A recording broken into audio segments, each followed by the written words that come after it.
Life isn't always easy for people, and the truth is, almost everyone struggles except for a few truly enlightened individuals. Great masters, liberated beings. Why do people struggle? It's simple. Things happen that they don't want to happen. That's the root of it. Let me guess. This resonates with you, right? Because like most people, you've experienced situations where life didn't go the way you wanted. But why does this create so much suffering? What's really going on here? Let's break it down. First, ask yourself this. How willing are you to let go of getting stuck in what you don't like? How open are you to understanding why it bothers you? Why is it so hard when life gives you something you didn't ask for? Let's start at the beginning. When you feel like you've gotten what you don't want, what does that actually mean? It means you've already made up your mind about what you want and don't want. You've decided ahead of time, I don't want this, but then it happens anyway and it feels bad. Why? Because deep down, you are an incredibly powerful being. Inside every single one of us is a beautiful, unstoppable force. This energy, this life force, is pure love. It flows within you all the time. You've felt it before. When you're in love, when you're joyful, or when you feel inspired to chase your dreams. That's the energy flowing freely, and it feels amazing. This is what some call Shakti, a vibrant energy within you that's always there, always alive. You don't need to do anything special to feel it, you already have it, but here's the catch. You feel this flow of energy most clearly when things go the way you want. The flip side is this. When things don't go your way, you resist. You close yourself off. And that's where the trouble begins. When you resist what's happening, the flow of energy inside you gets blocked. You aren't open, you're shutting down. Being open doesn't just mean accepting what's happening outside you. It also means staying open and receptive inside, no matter what's going on. Life itself doesn't close. Storms happen, sunshine comes and goes, bugs bite and butterflies flutter by. Life is just life. It's constant, it's everywhere, and it's been that way for eternity. The world around you doesn't stop, it just is. It's not the outside world that creates your suffering, it's how you react to it. When you resist what's happening, when you fight reality, that's when you feel stuck, frustrated, or upset. But when you allow yourself to stay open, no matter what life throws at you, that beautiful energy inside you keeps flowing. That's the key. Staying open, not resisting, and letting life move through you without shutting down. There's something happening always. But does it really matter to you? Think about it. Do you care about 99.99% of the things going on in the universe? Probably not. You don't worry about every rock on Mars, what's happening on Jupiter, or galaxies light years away. You don't even care about the billions of things happening in New York City right now. The truth is, you only care about what you decide to care about. And when things don't go the way you want, you suffer. That's a deep truth. Wake up to it. Here's the thing. When you're open, there's a flow of energy inside you. You've felt it before. It's that spark of excitement, joy, or love you experience when something good happens. Maybe someone says something kind to you, or you win a game, or you feel close to someone. That is Shakti, or simply life energy, flows freely when you're open. But it's fragile, isn't it? One moment you're on top of the world, and the next, something happens and the energy shifts. You go from, wow, this is amazing, to, oh no, what just happened? Pay attention. That energy flow is what's happening inside you. The key is this. You have the ability to either open or close to that energy. Period. You can feel love when someone does or says something you like. But if they do one thing you don't like, you can shut down in an instant. Think about it. How many times have you said, I love this person so much, I can't even handle it, only for them to say something slightly off, and suddenly you're annoyed or upset? Maybe they didn't say, I love you in the way you expected, or their tone wasn't right. One moment, you're open, and the next, you're closed. Have you noticed that when you close yourself off, it doesn't feel good? You lose that excitement, that love, that joy. But when you're open, You feel alive, enthusiastic, and connected. Yes or no? That's the heart of it. Your entire life boils down to this choice. Will you stay open, or will you close? It's not just about the act of opening or closing. It's about how you want to feel. Do you want to feel alive and full of love, or do you want to shut down and suffer? Here's the root cause of suffering. People close themselves off. I'm not talking about physical suffering. That's a different topic. Physical pain is real, and you should do everything you can to take care of your body. If you're in physical pain, go to a doctor. Whether it's a naturopath or a traditional doctor, take care of your body. Be responsible for it. The Bible says to treat your body like a temple. But psychological suffering? That's what happens when you resist life, when you close yourself to the energy inside you. The journey of life is about learning to stay open, no matter what. Because when you're open, you feel good. And when you're closed, you don't. It's that simple. And that's the choice you face every single moment. Take care of your body to the best of your ability. Do what you can to address physical suffering. But what if you do everything right and you're still suffering? Then you handle the suffering as best as you can. Be compassionate, especially toward those who are dealing with physical pain. But psychological suffering, that's a completely different story. Here's the truth. Psychological suffering happens because you close yourself off. That's it. If you didn't close, you wouldn't suffer. In fact, when you're open, you experience the opposite of suffering. You feel joy, peace, even ecstasy. And guess what? You're the only one in there. Nobody else lives inside your mind and heart but you.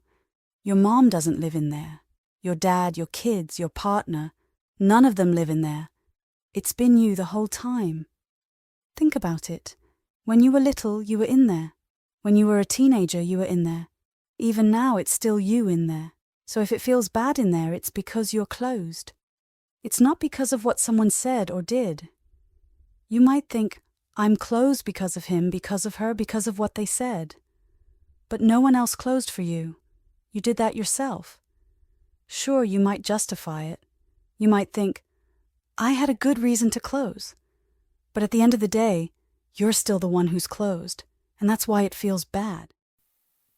Meanwhile, someone else might go through the same situation and not feel the same way. Imagine your neighbor's wife leaves him.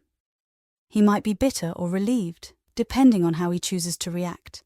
It's all about whether you open or close, and that choice is entirely yours. Don't tell yourself it's automatic or natural to close, because it's not. In fact, the most natural state is one of openness, joy, and bliss. In yoga tradition, they talk about the nature of the self. That's the real you, the conscious being who's always been in there. Your nature is described as Sat Chit Ananda, eternal existence, Sat, conscious awareness, Chit, and pure bliss, Ananda. That's your true nature. If you're not feeling it, it's because you're closing yourself off from it. You've shut yourself down. Why? There's no good reason for it, even if you think there is. You might say, I'm closed because someone hurt me. If they apologize, then I'll open up again. But that's just a game you're playing with yourself. You're still the one who's deciding to stay closed. No one else is making that decision for you. Think about it this way. If something happens that you don't want, you feel bad. If something happens that you do want, you feel good. But the key isn't what happens, it's how you react to it. It's all about what's happening inside of you. You're the one deciding whether to resist or to stay open. If you don't get what you want, it doesn't have to lead to suffering. That's a choice you're making. So pay attention. Notice how quickly you close when something doesn't go your way. It might feel automatic, like you don't have a choice, but you do. You're in charge of whether you stay open or closed. And when you stay open, you reconnect with your true nature, peace, joy, and love. That's the real you. So why close yourself off from that? Choose to stay open, and you'll see that psychological suffering starts to fade away. The problem is, in any given moment, you're not making a fresh decision about how to feel. Instead, you're reacting based on decisions you've made throughout your entire life, decisions about what you like and don't like. This process started way back in your childhood. That's the foundation of psychology, the idea that a person is the sum of their learned experiences. Over time, you've had experiences that made you feel good, experiences that felt uncomfortable, and you've held on to them in your mind. But let's be clear, you're the one who stored those memories. Nobody else did it for you. Don't let anyone convince you that it's just natural to hold on to certain things. It's not. Think about it. 99.99% of everything you encounter in life passes right through you. You see clouds in the sky, trees along the road, cars driving past. Do you hold on to any of that? No. You notice it for a moment and then it's gone. Even the white lines on the road, how many of those do you store in your mind? None. They just come and go. But some things, you grab onto them. Why? Because you chose to. Pay attention. The only reason something sticks is that you decided to hold on to it. You're not holding on to the billions of other things you encounter every day. But let's say something meaningful happens, like a butterfly lands on your arm. You might feel special and hold on to that moment. Maybe you like the butterfly, or you enjoy the attention of people watching and thinking, wow, you must have a special connection with nature. You could let that moment go, like the white lines on the road, but instead you choose to cling to it. It works the same way with negative experiences. When something happens that you don't like, you resist it. You don't want to feel it, so instead of letting it pass through, you push it away, bury it, or suppress it. You're using your willpower to cling to the things you like and resist the things you don't. This process, clinging and resisting, is what Buddhists call attachment and aversion. Freud had his own terms for it: suppression, repression, denial, resistance. But no matter what you call it, the question remains, who is doing it? Who is holding on? Who is pushing things away? It's you. Don't blame the ego or some abstract part of your psyche. The ego is just something you've built over time by holding on to your preferences and aversions. But who built it? You did. The real you, the self, is the one in charge of all of this. So don't let anyone tell you that you're powerless or that these reactions are automatic. They're not. You're in there and you have the will to decide what to hold on to and what to let go of. Recognizing that is the first step to freeing yourself from unnecessary suffering. You're the one making these choices. Always have been. Always will be. You, the awareness inside, have incredible power. You have energy. You have will.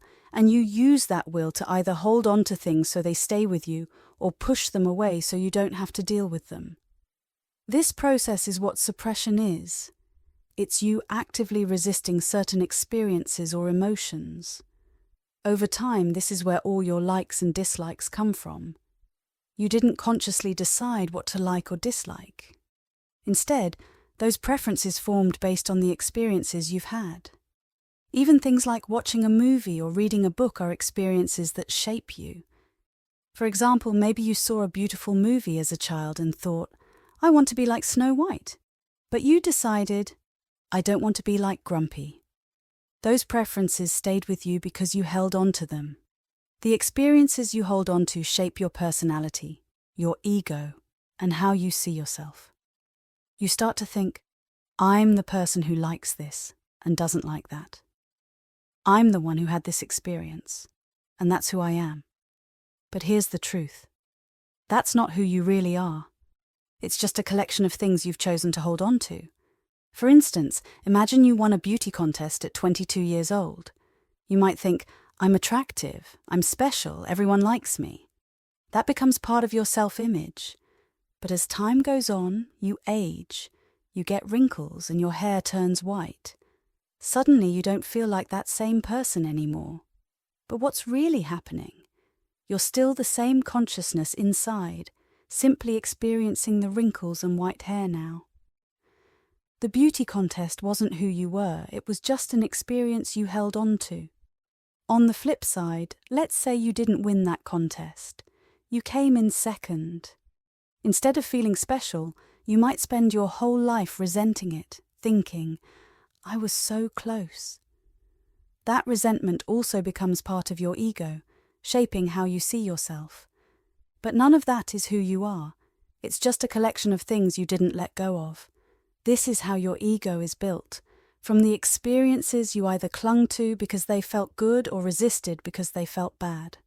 Over time, those stored experiences create your self-concept, and from that, your preferences are born. Now, some people say, I like my preferences. But that's the silliest thing. You only like your preferences because when life matches them, you feel good. But when life doesn't match them, you feel bad. So preferences are a double-edged sword. They give you pleasure, but they also bring you pain.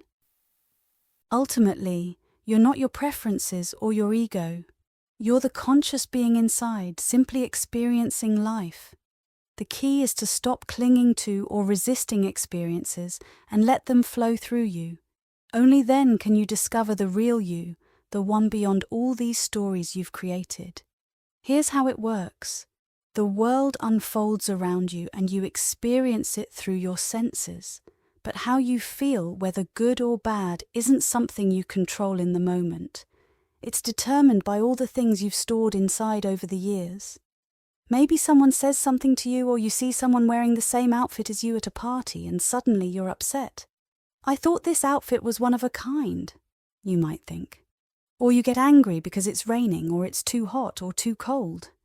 Go ahead, get upset. But let's be real.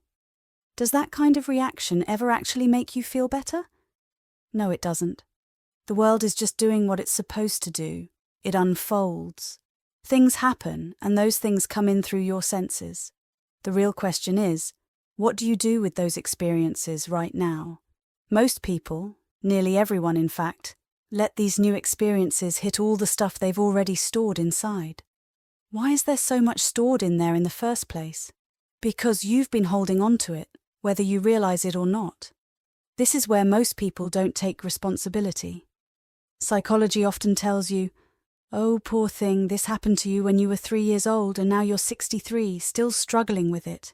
Let's feel bad together and talk about it endlessly. But think about it. Why is something that happened 40 years ago still controlling your life today? It's not because the experience is still happening. It's because every time that memory or emotion resurfaced, you pushed it back down instead of dealing with it. You didn't face it. You just avoided anything that reminded you of it. For example, maybe you refuse to visit a certain state because it reminds you of painful memories or people you don't want to see. You tell yourself, I don't go there anymore because of what happened. But in reality, you're the one keeping it alive inside yourself. You built that whole system of avoidance and emotional baggage by not letting experiences come and go naturally. Instead, you held on to them. Sure, bad things happen, and they don't always feel good. But here's the truth. Those experiences wouldn't stay with you unless you kept holding on to them. You used your willpower to keep those painful feelings trapped inside, and when good things happen, you don't just enjoy them, you cling to them, wishing they'd happen again and again. Both ways, you're stuck because you're either resisting the bad or clinging to the good. The key is to stop holding on to everything, good or bad. Let experiences come and go. They're meant to pass through you, not stay locked inside forever. The world will keep unfolding, but how you handle it is up to you. Stop clinging, stop resisting, and start letting life flow. That's the only way to truly be free. The better an experience feels, the more it can mess you up later. No, I'm not joking. You probably think that only the bad experiences leave emotional scars or create patterns that cause problems in your life. But here's the truth. The positive experiences can cause just as much trouble. Why? Because when something feels amazing, you want it to happen again, and you start judging everything else against that first incredible moment. Think about it. Let's say you had your first kiss. It completely overwhelmed you. Your heart melted and you thought, this is incredible. But then comes the second kiss, the third, the fourth, and eventually you're thinking, I don't think you love me anymore. Why? Because you're comparing every new kiss to that magical first one. It's the same with other experiences. Take your first speedboat ride. It's thrilling and blows your mind. But after the second, third, or fourth ride, the excitement fades. Maybe you even buy your own speedboat and now it doesn't feel special at all. Why? Because you got used to it. The thrill of the first time is gone and you're constantly comparing new experiences to that original high. Economists call this the law of diminishing returns. The more you do something, the less impact it has. The more you hold on to these moments, the good and the bad, the more you develop preferences. You start forming ideas about what you want to happen and what you don't want to happen. And here's the problem. Now, every new experience has to pass through the filter of your preferences. It's like a veil over your psyche. Imagine putting on thick, tinted glasses. You're standing behind them and everything you see, hear, and feel has to pass through those lenses before it reaches you. If a new experience matches something pleasant from your past, your psyche opens up and you feel good. But if it reminds you of something unpleasant, your psyche slams shut. Over time, it gets even trickier. It doesn't take a new experience to trigger these feelings anymore. All it takes is a thought. Just thinking about something from your past can make you feel good or bad, open or closed, without anything actually happening in the present moment. Now, don't get too excited about feeling open.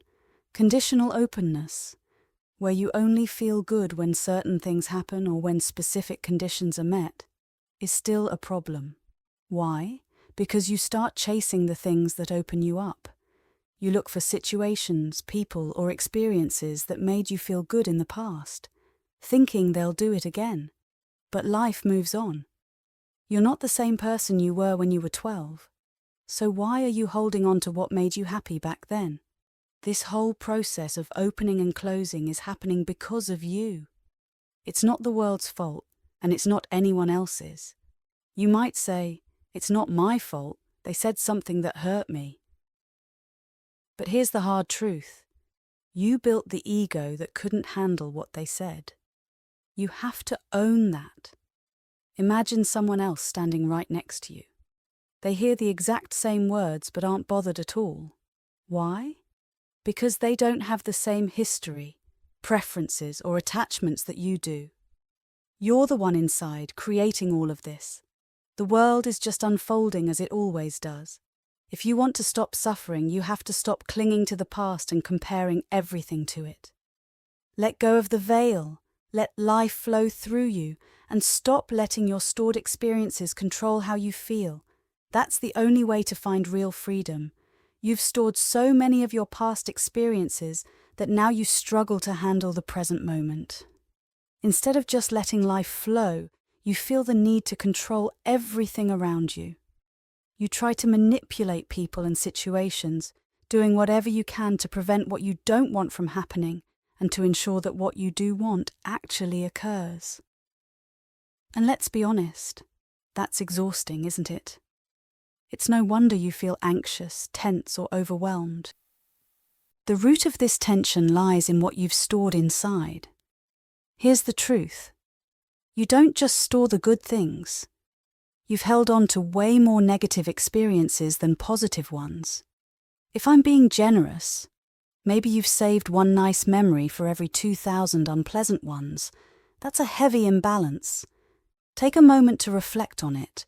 Think about all the things in your life that truly blew you away in a good way, those unforgettable moments of joy. Now compare that to the list of things that bothered you or upset you. Which list is longer? It's not even close, right? Every day, small annoyances pile up because you've already decided what you want and don't want. You've made a mental list. This is what I like, and this is what I don't like. But here's the problem. Life isn't built to cater to your list. Out of the billions of things happening around you at any moment, only one might match your exact preference. The odds of that happening without you trying to force it? Almost zero. Meanwhile, your don't want list is massive. And if something even remotely resembles something you dislike, say you see a rope and mistake it for a snake, you instantly react with fear or discomfort. Your mind exaggerates the bad and the not like category grows even larger. Here's another way to look at it. If something happens that aligns with what you want, you feel excited or happy. But if what you want doesn't happen, or if something on your don't want list occurs, you feel disappointed or upset. With billions of possibilities unfolding every second, what are the chances that life will consistently match your preferences? Close to none. That's why people are so often unhappy.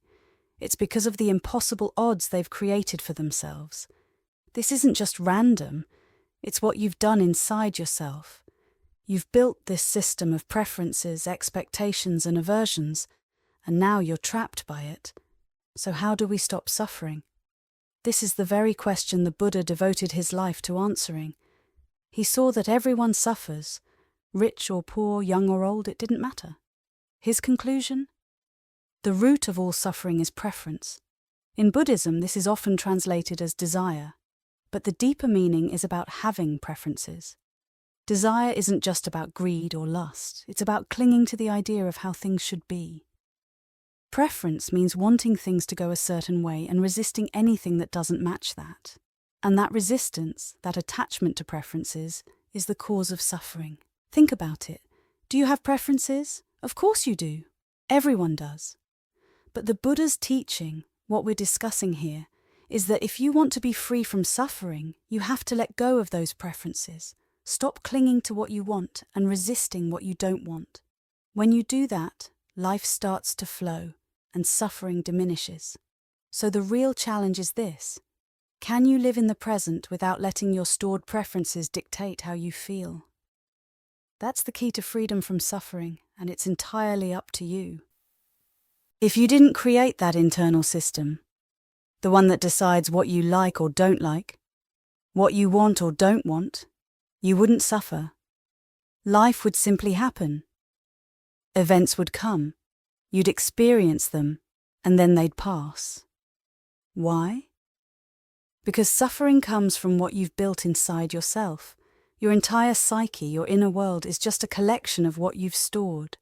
Without all that stored baggage, there wouldn't even be a psyche. There would only be pure consciousness, simply experiencing life as it unfolds. That's what an enlightened being is, consciousness itself, fully present and experiencing reality without interference. It's the essence of living in harmony with life, of being free from the mental clutter that causes pain and resistance. The third Zen patriarch explained this beautifully. The great way is not difficult for those who have no preferences. When love and hate are both absent, everything becomes clear and undisguised. Make the slightest distinction, however, and heaven and earth are set infinitely apart.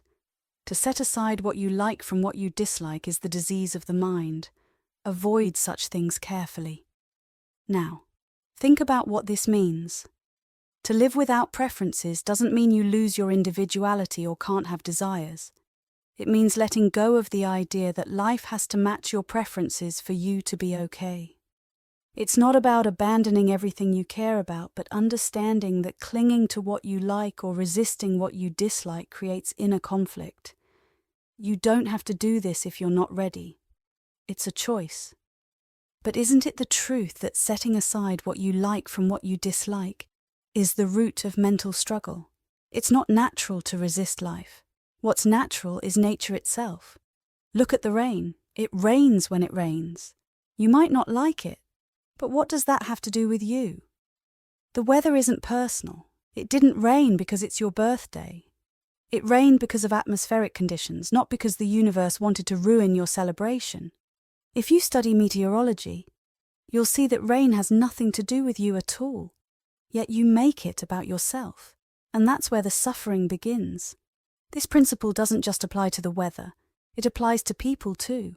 No one else has anything to do with you, not in the way you might think. Psychology often says, a person is the sum of their learned experiences. If that's true, then consider this. Has anyone else in the world had the exact same experiences as you? No, not even close. So how could anyone else think, feel, or act exactly the way you want them to? They've lived different lives, seen different things, and faced different challenges. Your spouse, your parents, your children, none of them are like you. They can't be. They've walked a different path, and their learned experiences shaped them in ways you can't fully understand. And yet, we expect people to align with our preferences. We want them to behave in ways that suit us. But when they don't, we get upset. The truth is, they are who they are, shaped by their unique journey. Even if someone claims to be exactly like you, they're not. It's impossible. Here's the deeper point. If you can release the expectation that life, people, and events should conform to your preferences, you'll free yourself from unnecessary suffering. Life doesn't have to be a constant battle between what you want and what's happening. Instead, it can be a flow of experiences that you witness, appreciate, and learn from, without clinging or resisting. That's the essence of peace. Every moment you're alive, you're having an experience. Then, in the next moment, you have a new experience, and another after that. What's important to understand is this: nobody else is having the exact same experiences as you, even if you're all in the same room. Right now, as you're reading this, your experience is different from anyone else's. Maybe you're feeling curious, calm, or even annoyed. Someone else could feel happy or confused. Why? Because we all see things from our own perspective and carry our own thoughts and emotions into every moment. And when you leave this place or stop reading, your experiences will continue to be uniquely yours. They always have been, and they always will be. No one else has lived your life or felt the things you felt. That's an incredible truth. It means you are entirely unique. That can feel exciting, like being special, or it can feel overwhelming, like being alone. Either way, it's the reality. No one else will ever experience the world exactly as you do. Take a moment to let that sink in. Breathe it in. Your life, your experiences are yours alone. That's a gift. But here's the question. What are you doing with it? Are you celebrating your unique journey, or are you using it to suffer? Most of us end up suffering. Why? Because we believe our way of seeing the world is right. We say, I know I'm right, I've been through this, I've seen the proof, and I know how things should be. But here's the catch. Everyone else feels the same way about their own experiences. They've lived a different life, seen different things, and come to their own conclusions. And because their experiences don't match yours, they also think they're right. That's how conflicts start. Two people, two nations, or two groups, each convinced their way is the only way, clash because they can't accept the other's perspective. The root of this conflict is simple. Everyone's psyche, their inner world, is built from their learned experiences. That's true for you, and it's true for everyone else. Your psyche is a collection of everything you've been through, stored inside you. But so is theirs. If you can understand that their experiences are just as valid as yours, even if they're completely different, then you've taken the first step toward being open. So what does it mean to be open? It means accepting that the sum of someone else's life experiences is different from yours, and that's okay.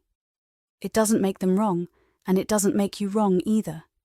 It's just how life works. But let's be honest, this isn't easy. Most of us struggle to handle the fact that other people think, feel, and see the world differently. If someone dislikes what you love or doesn't share your opinions, it can feel personal, even frustrating. Think about it. How often do you get upset because someone doesn't think the way you do? Probably more often than you'd like to admit.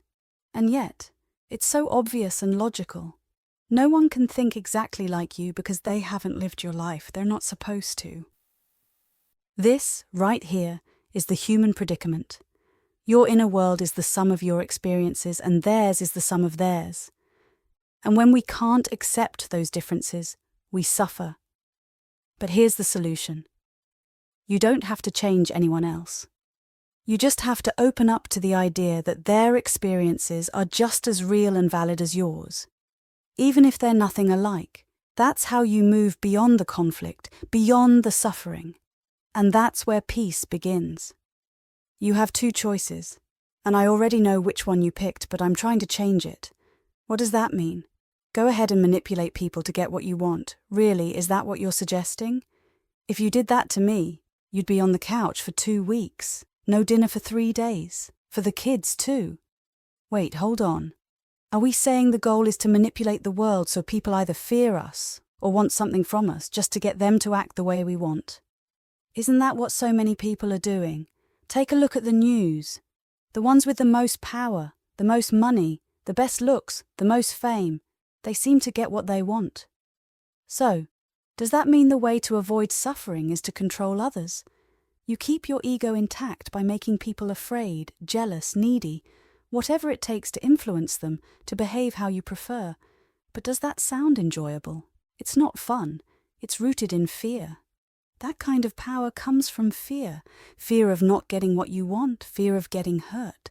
So people use whatever power they have to protect themselves. You see this happening, right?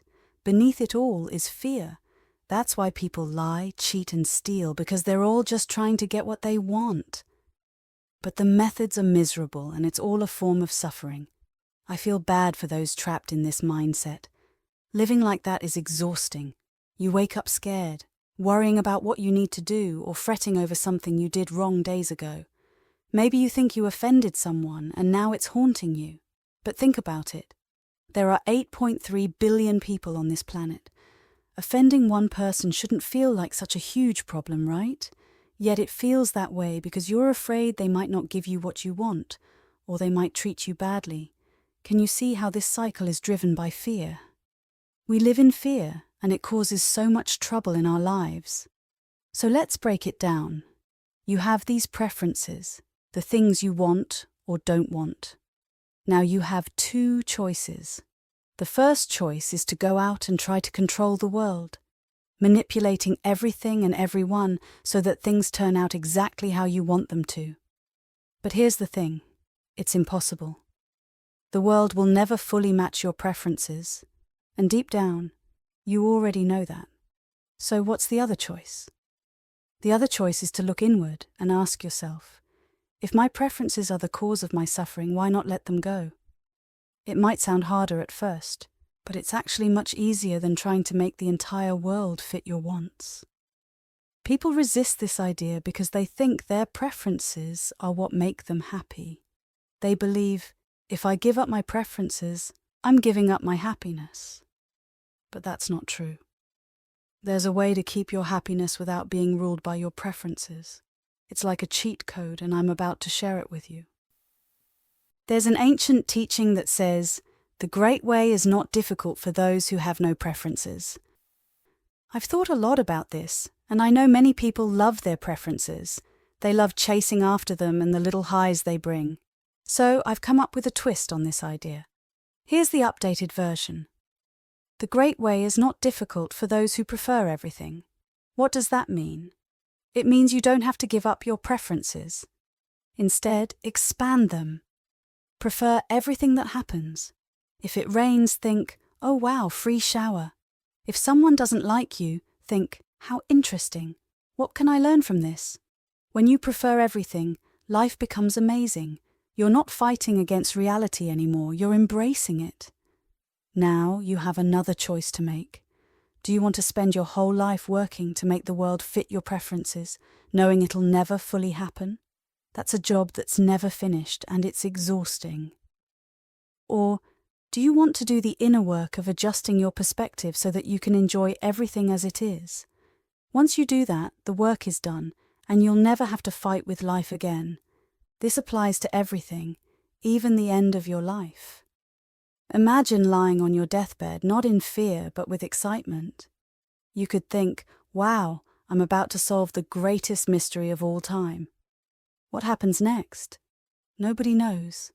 Not the preachers, not the books, not anyone. I'm finally going to find out. That's how I want you to live. Not in resistance or fear, but with joy and curiosity, embracing everything life gives you, right up to the very end. I want every single thing in life to feel like the most exciting experience ever. And guess what? You can make that happen. How? By working on yourself. But working on myself to do what? Make everyone like me? No, that's impossible. You'll never make yourself acceptable to everyone. One person will love what you're doing, and another will hate it. Someone will adore your hairstyle, while someone else thinks it's awful. Your beliefs? One person agrees, and another thinks you should be arrested for them. You can't win that game, but there's a way to truly win. Stop playing this endless silly game of clinging to your past experiences and expectations. Instead, decide. I can handle anything and everything life throws at me. Say it. I can and I will. Now you might think, but I can't handle everything right now. I'm not strong enough yet. That's okay. You can learn. Think about all the things you couldn't do at one point, but later learned. Playing a sport, riding a bike, playing an instrument. You weren't born knowing how to play the piano or the guitar, but you could learn. Sure, you might not become a world-class expert, but with practice, you got better. That's how learning works, and it applies to handling life too. Here's the core of spiritual growth. First, you have the ability to learn, and second, practice makes you better. If you practice handling life's challenges, you will improve. Start small. Practice handling the heat when it's uncomfortably hot. Practice staying calm when your partner says something you didn't want to hear after a tough day. Practice handling someone's bad mood without letting it ruin yours. Practice dealing with aging, unexpected events, or even a car accident.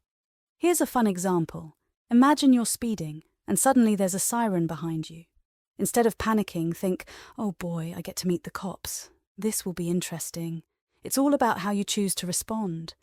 If you practice handling life's ups and downs, you'll get better at it, just like any other skill. And what happens when you get better at handling life? You enjoy it more. Why? Because you stop needing life to perfectly match your preferences, which are often shaped by your past experiences. Think about it. Expecting life to align with your past is absurd. The moment unfolding in front of you has nothing to do with your past. Life doesn't know or care about what you've been through. Every moment is the result of countless causes and effects, science, physics, chemistry, all unrelated to your personal history. Even the people around you, like your partner, are shaped by their own unique experiences. They act the way they do because of their past, not because of your expectations. So what's the solution? Let go of expecting life to match your past experiences. Embrace the moment for what it is, not for what you want it to be. Practice this mindset, and you'll find that life becomes more exciting and enjoyable, just as it is. Let's take a step back and look at this rationally. If you don't want to suffer, you need to practice acceptance.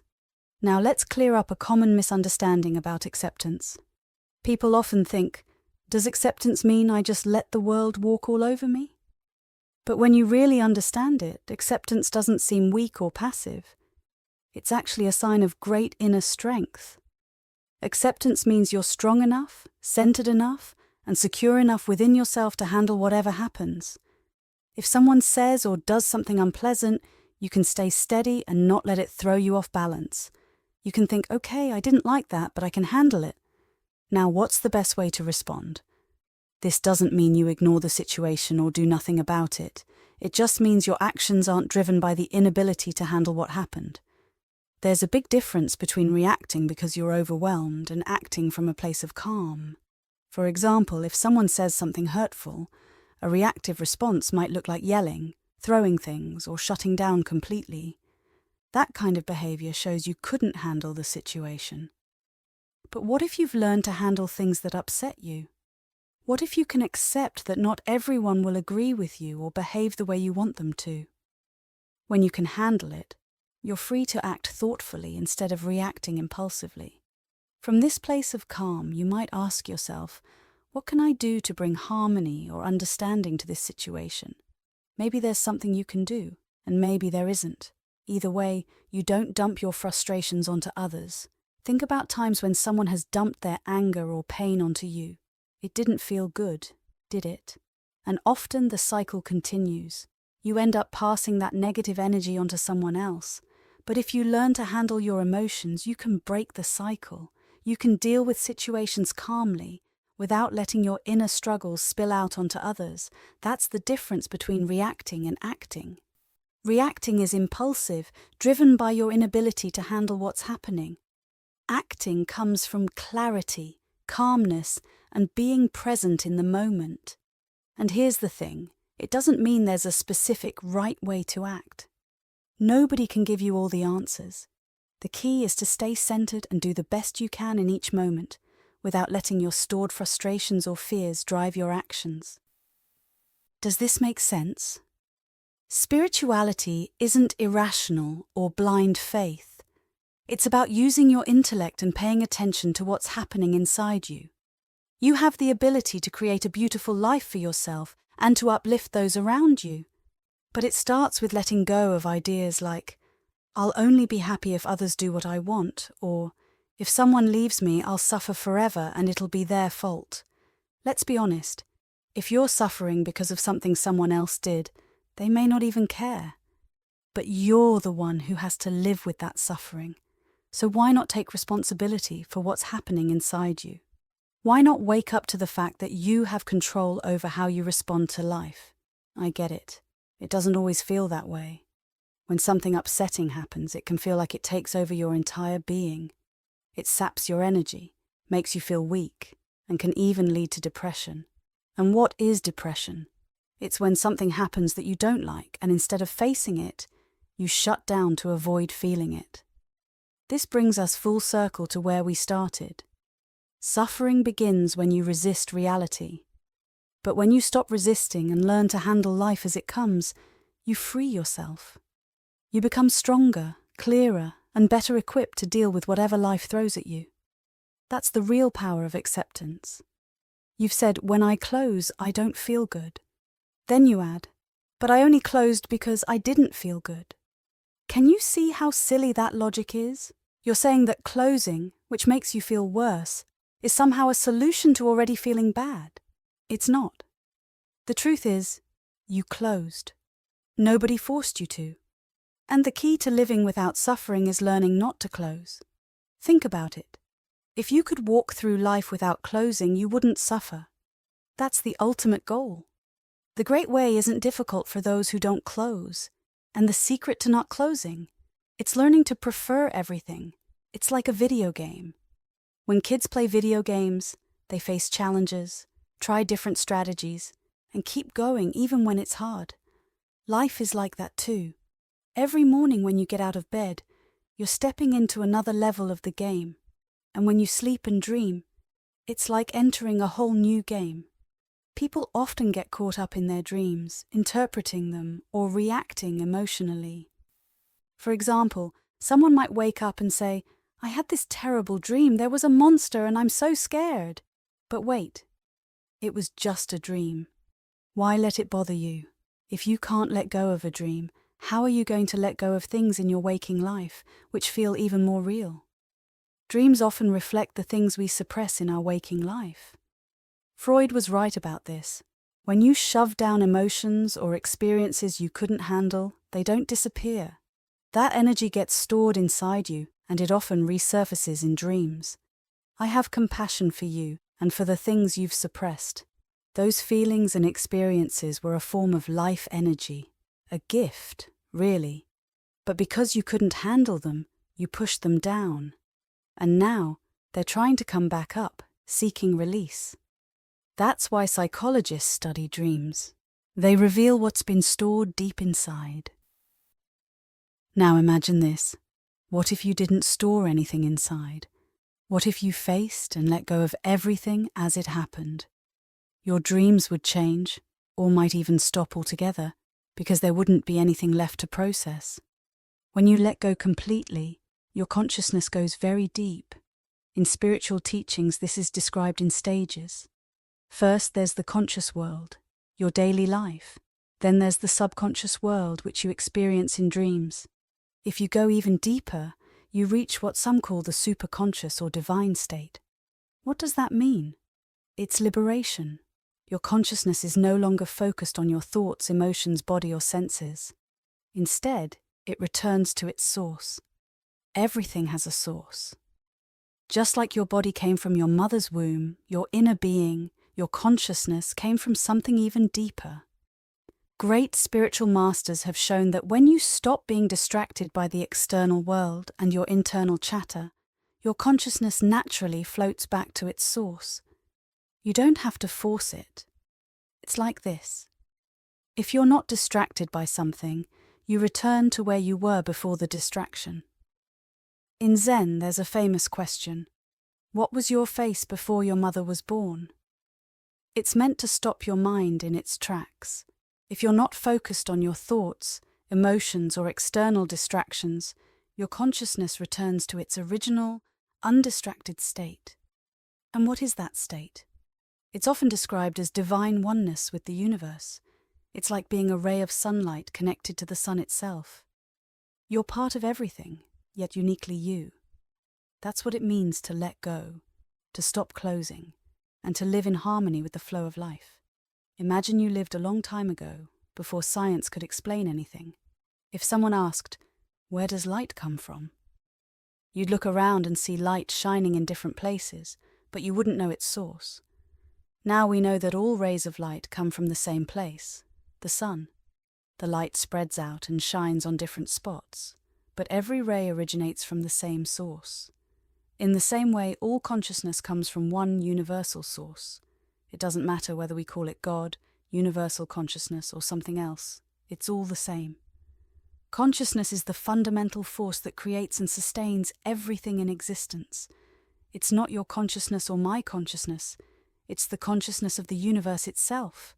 It's one and the same. Think of it this way. Just as all rays of light are identical but shine on different objects, consciousness is the same no matter where it's focused. There isn't your consciousness or my consciousness. It's just consciousness. The differences come from what it's focused on. A flashlight shines the same light regardless of whether it's pointed at a wall, a tree, or the ground. Similarly, consciousness is consciousness, no matter what it's observing. There's no higher or lower consciousness. It's all one. What changes is the experience of what it's observing. This is what spiritual teachings mean when they talk about oneness. Christ said, "My Father and I are one." It's like saying, the ray of light and the sun are one. Your consciousness and the universal consciousness are one and the same. The problem is that we often shrink or contract our awareness by focusing too much on our thoughts, emotions, and external distractions. When we let go of these distractions, our consciousness naturally expands and reconnects with its source. Now take something simple, not suffering. That's a low bar, but it's a good place to begin. Why do we suffer? Because we get lost in ourselves, our thoughts, emotions, and the small dramas of life. Think about it. The entire universe exists. Yet here we are, getting upset over a tiny moment on a small planet in the middle of nowhere. Why? It's because we struggle to handle what life brings us. What's the solution?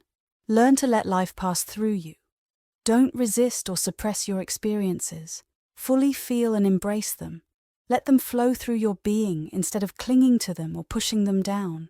When you do this, you won't store emotional baggage, and your mind won't get distracted. Over time, you'll find yourself naturally living in a more peaceful and expansive state. Great spiritual masters understood this. They didn't push emotions away. They simply let them flow through. Someone once asked the enlightened master Ramakrishna if he ever felt anger. He replied, "Yes, but it's like writing on water." Think about that. When you write on water, the marks disappear instantly. They leave no trace, no impression. For an enlightened being, emotions come and go, but they don't leave lasting marks. Even in their humanness, such masters allow everything, joy, sorrow, anger, to flow naturally without holding on to anything. This is the secret. Everything comes and everything passes. When you live this way, you stop suffering and start experiencing the boundless nature of life itself. Everything that happens in life comes in, and if you let it, it will pass through. The Bhagavad Gita, one of the most profound spiritual texts ever written, beautifully describes this concept. Many people haven't read it, and that's fine, but it contains timeless wisdom about how to live a life of balance and inner peace. In the Gita, Krishna, who represents the divine or God, speaks to Arjuna, his spiritual disciple. Krishna is like the voice of ultimate wisdom, much like when God spoke to Moses through the burning bush. Arjuna, a warrior, is having a deep conversation with Krishna while they sit in a chariot on the battlefield. Krishna is the charioteer, guiding both the chariot and Arjuna's spiritual understanding. At one point, Krishna tells Arjuna about the nature of enlightened beings, those who have risen above the ordinary struggles of life. Arjuna, curious and eager to understand, asks Krishna, "How will I recognize such a person? Do they look or act differently? How do they behave?" Krishna replies with wisdom. They walk, they talk, they sit just like anyone else. If you wish to recognize such a person, understand this. In joy, they are not overjoyed, and in sorrow, they are not overwhelmed. They accept the good and the bad, letting both come and go without clinging to either. They move through life as a traveler in nature, unattached and at peace. Just as all rivers flow into the ocean but do not make it overflow, so too does the world flow into the enlightened being, leaving them serene and steady. Their peace remains undisturbed. This is exactly what we've been discussing. If you can learn to accept and let life flow through you, nothing will get stuck inside. The more you practice this, the easier life becomes. You'll feel lighter, more open, and even joyful. When you stop closing yourself off to life, you experience a natural sense of ecstasy and peace. How do you learn to live this way? By practicing. Every single moment of life gives you opportunities to practice letting go. Life is full of small things that can irritate you. A hot day, a cold room, a driver who doesn't use their blinker, or even spilling ketchup on your pants. It's easy to get upset over these things, but they're all opportunities to practice acceptance. As you let go of the new things that bother you, something magical happens. Old, buried emotions start to rise to the surface. These are the things you pushed down inside yourself long ago because you didn't want to face them. When they come up, don't resist them. Instead, welcome them with love and kindness. Apologize to these old feelings for shoving them away. Treat them with respect, like long-lost parts of yourself. This is what it means to work on yourself. You're not suppressing or avoiding. You're healing. You're learning to raise yourself up instead of trampling yourself down. In the end, life becomes lighter, more beautiful, and filled with peace. This is the practice of surrender, not giving up, but letting go internally. When you do, you'll discover the joy and freedom that have always been waiting for you. Thank you for listening.